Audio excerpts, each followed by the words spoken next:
message. If there's any breast cancer survivors out there, they know that, you can't take tamoxifen or Arimidex or Ceptin or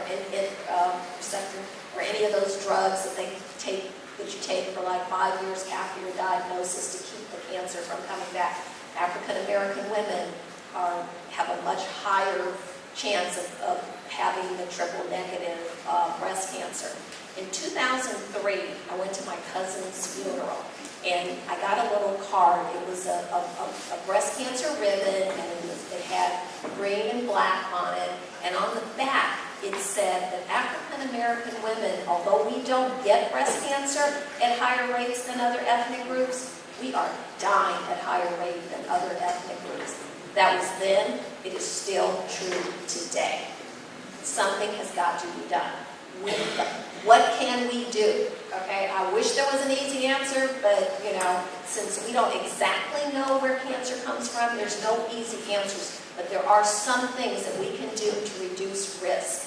And so, if we can today, since we're here, make a pledge to do something, whether it's continue to dance, enjoy life, breathe, take a breath, eat better, encourage your sister friends, your real sisters, your mother, your father, the people you work with, go get tested. Because the reality is, I was too busy I used to go every year and get my mammogram. I had enough breast cancer in my family to know my grandmother's sister, my half-sister, my cousin's mom had one breast removed, and she had to go get another breast removed. Her daughter ended up dying from breast cancer. She was like we were cousins, but we were almost like best friends.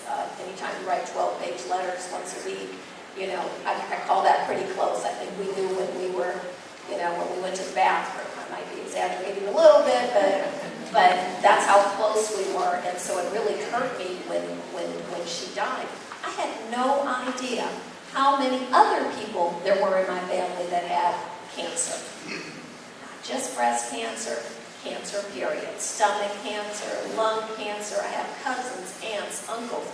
Sometimes people don't talk about stuff. It's not fun to talk about cancer. It's not fun to have cancer.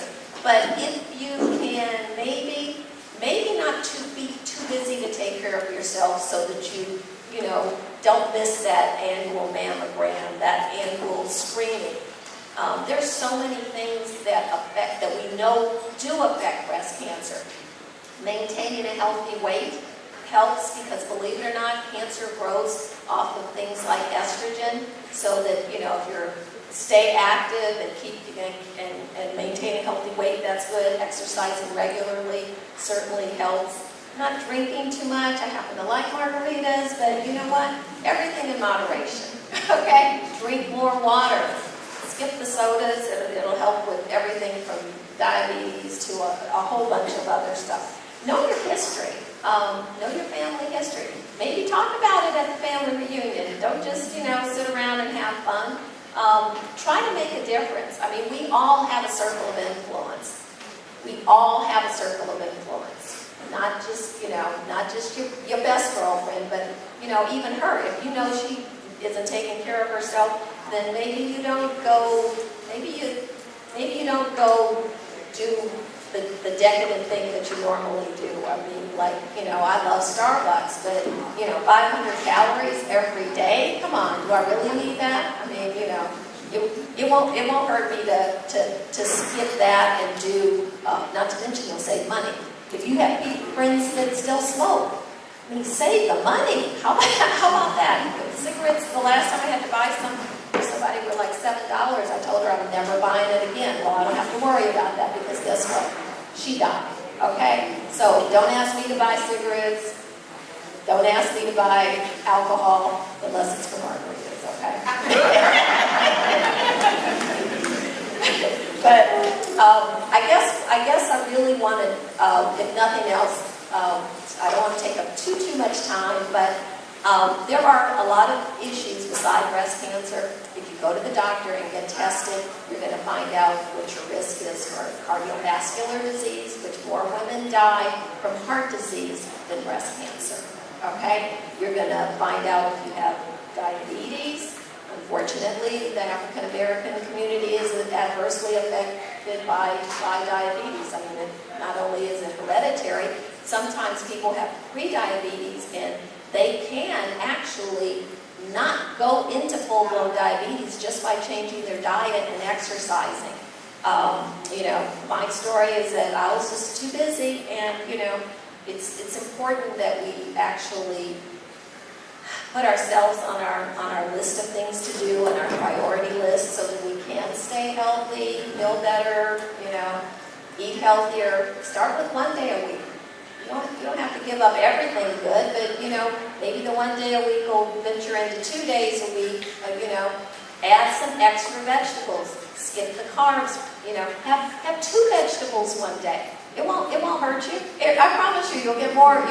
More vegetables means less weight in most cases, and also more vegetables, more minerals, vitamins, all that stuff. Okay, so the one thing I kind of want to leave you with is, you are the master of your fate.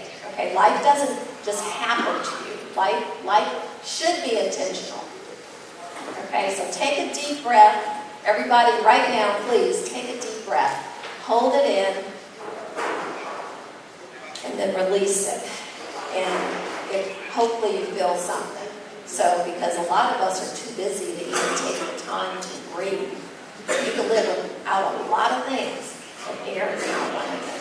If you can't take a moment for yourself every day and just breathe, okay, and give thanks and share your wisdom. I mean, this room, there is so much wisdom in this room, and when I saw everybody out dancing and having fun, and sometimes you just need to let go and breathe. I mean, so as I give up my